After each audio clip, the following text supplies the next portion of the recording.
వెంకటాద్రి విభునికి చంద్రప్రభ వాహన సేవ. శ్రీవారి బ్రహ్మోత్సవాలలో 7వ రోజు రాత్రి చల్లని చిరునవ్వులు చిందిస్తూ తెల్లని వస్త్రాలతో మలయప్ప స్వామి చంద్రప్రభ వాహనంపై దర్శనమిస్తారు.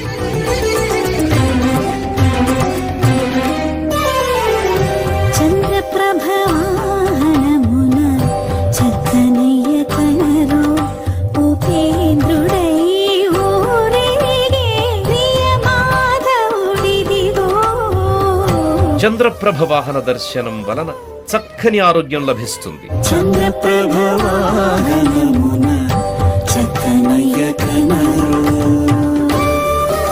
చంద్రప్రభ వాహన సేవ సెప్టెంబర్ 30వ తేదీ రాత్రి 7 గంటలకు తిరుమల నుండి ప్రత్యక్ష ప్రసారం మీ శ్రీ వెంకటేశ్వర భక్తి ఛానల్లో వీక్షించండి, తరించండి.